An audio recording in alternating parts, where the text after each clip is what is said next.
Hey, my reactor, so I'm back again with chapter 5 Against Nature. On my way out, Julia told me not to come back. Stevie wouldn't look at me. Detective Miller made clear that Cass and I were expected to report for questions. First thing in the morning.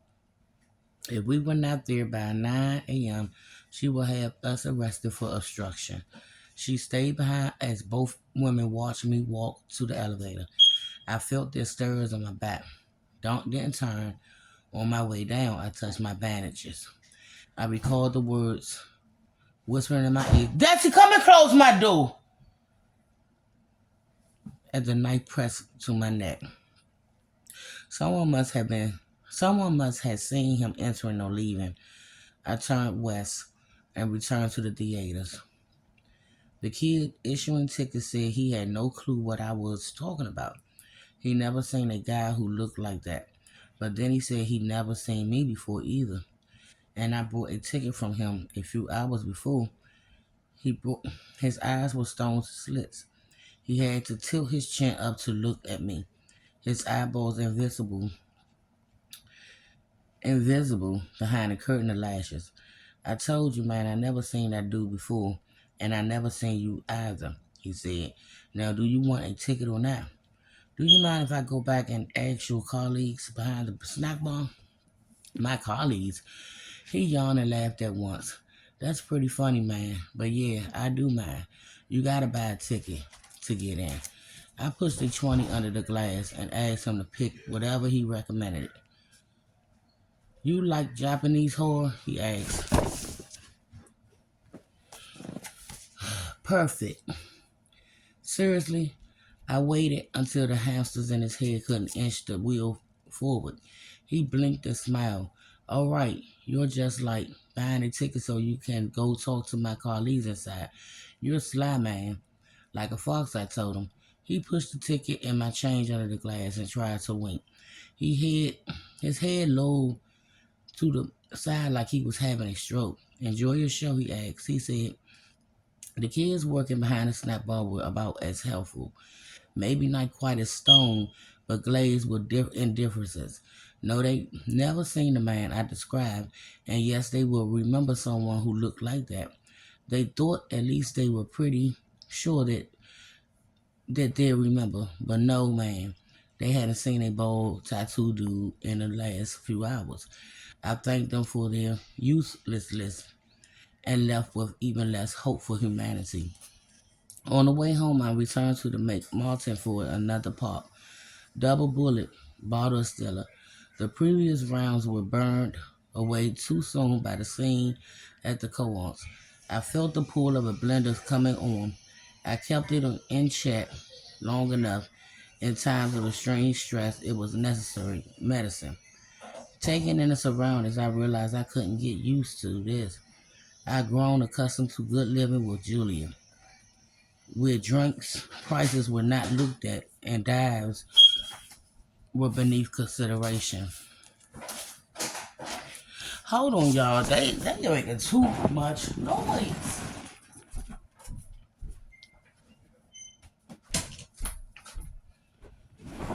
Sorry about that, y'all. Ooh, just one of these days. I've been a spell again from the gilded ranks, and the money I save will not last long enough if I persisted in drinking in places like this. Better enjoy it while it lasts. "You got some more time now?" asked the bearded bartender. "Or is this another hit and run?" "On the run as always," I said, "but I think I can manage one more round." He nodded towards my neck. "What happened there?" he asked. "I noticed it before." "Rough play," I said. She ignored my safe word. He didn't have much for that. Gave me a faint smile, turned and went to the other end of the bar where a middle-aged tourist couple was getting toasted on Manhattans. The pauchy husband raised his glass and asked too loud for two more Manhattans. His wife cackled and slurped off the dregs of her current one. I looked at myself in the mirror above the bottles. It hadn't taken long for the whiskey bloats to return to my cheeks. I wonder if my latest cuts will leave a scar. One more for the mirror. Duck down in darkness, I thought. I came up with that clever title one afternoon during my convalescence after the McKay case. In my self-absorption, I resolved to write it all out someday. The betrayal and the madness and the violence of one wasted city boy's life.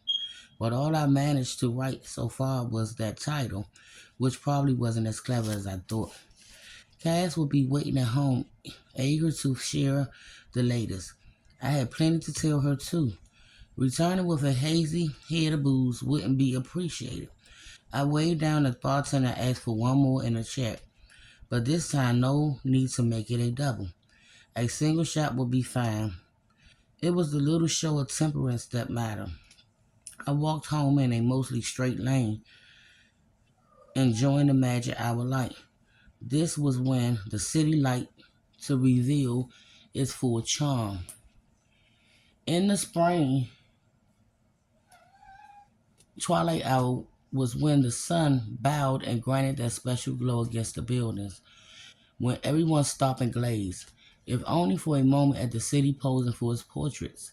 At Broadway and 10th, I paused to admire the steeples of Grace Church. Turning north towards Union Square, I felt transported to another more tasteful era.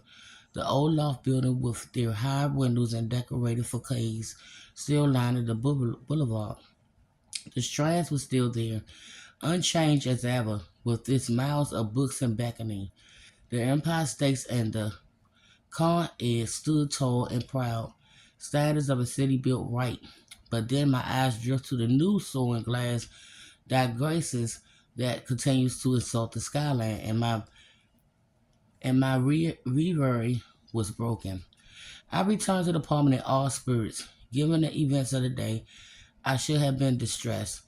I should have been rattled by my assault in the theater, enraged by the threats to Stevie, panicking by all the violence that was like I rediscovered a chaotic aquarium that was my natural setting.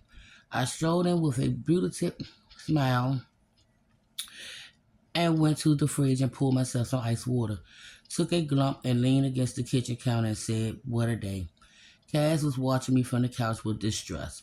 "Are you drunk?" she asked. "Nah, just feeling a little surreal, I guess. A lot's happening today." "Then why do you look so happy?" "I got nothing to be happy about, trust me." I felt myself smiling as I took another sip. "Maybe I'm in shock.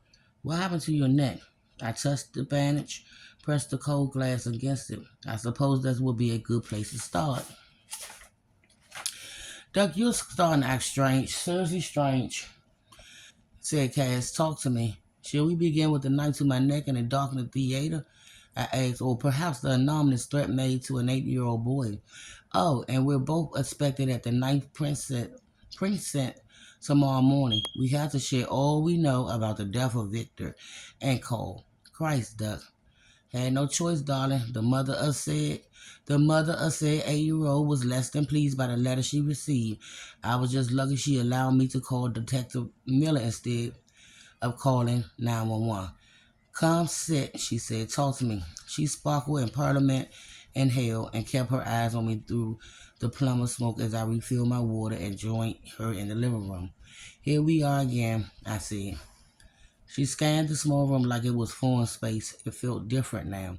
"It's Elvis. The hounds left the building." Her eyes felt shut as she nodded. "Poor baby," she said. She leaned forward and stubbed out the burning filter and rested her forearms on her knees. She was wearing a scoop neck black t-shirt that revealed a black lace bra beneath. She caught me staring and sat up and pulled at the neck. She crossed her leather-clad legs and sighed. "Tell me about your day," she said, "from the time we left the restaurant." "Don't you want to tell me about the emails?" I asked. "That's your ex-demonstrate friend managed to back into." "After," she said, "not now." I did. I held nothing back. Lines of cash had always been impossible. She possessed the power of a priest and a confessional.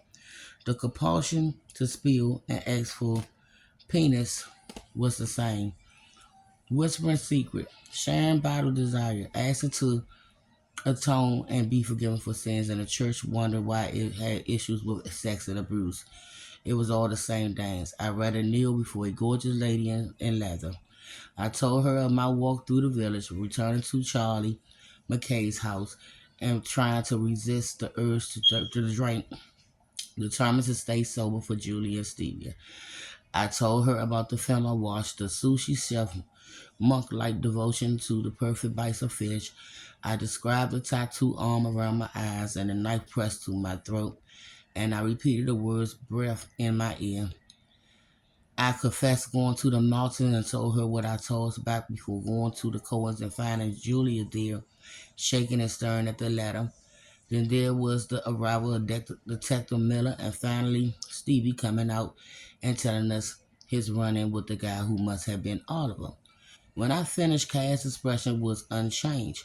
She absorbed it through perpetual drags, lighting one stick after the next, exhaling upwards through the side of her mouth. Fuck, she said. Fucking hell right. We gotta figure out how much to tell your detective friend tomorrow. You tell me, I said, your turn. What did you find out? Cass stubbed out her latest cig, pushed herself up, and stretched her arm over her head. Her shirt inched up to the reveal and expand a pale stomach. The piercing in her belly button. She pulled it down before my eyes could linger long. You got any wine here? She asked. Apartment's dry, if you can't believe it. I said, you want me to order a bottle? Order, she smiled at that. I forgot anything about delivery here. In the country, you actually had to get in the car and drive to get things you need.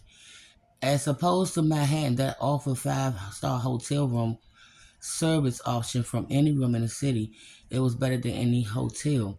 From the comfort of my couch, I could have any service imaginable delivered to my front door within an hour. There was seamless for any Kusan numbers and website for endless, more unsavory options in less than 60 minutes. Without stepping outside, you could have a feast of lobsters and champagne spread before you on the coffee table, followed by a dessert of the highest quality cocaine and a $2,000 an hour escort who would treat you to the full girlfriend experience. Money was the only requirement. Oh, goddamn, you abusive lover. Duck, earth to duck, duck to earth. Cass was snapping her fingers in front of my face. Huh? Sorry, spaced out. I said a couple of bottles of Panic Noir would be nice. Want me to call? No, I got it. They know me. Hang on. I called better at Gramercy. Wines didn't have to give my name or address. He recognized my voice. My orders has become more restrained, less frequent than the past, but he knew not to question a top customer. When you start buying a few less pills from the dealer, he doesn't question it either. Sometimes scaling back is good for business. When your product is an addictive substance that provides pleasure, a good seller knows that long-term addictions are the best kind. The hellbound death wish types, they never worked out in the end. Plus, dealers don't like the guilt. Folks assume they had no conscience, but that's not true. They want their customers functioning for as long as possible. I ordered a couple of pink peanuts for Cass. Then before hanging up, I added a bottle of bullet. I could sense better smiling on the line. You got it, buddy, he said. Julio will be over in 5 minutes. I quite the enabler, aren't I? As Cass said. We made our own beds, I said. Now tell me about these emails. And I'll be back with chapter 16, y'all. Thank y'all for being with me through the last couple of sessions. It's been annoying in here. By my reactors.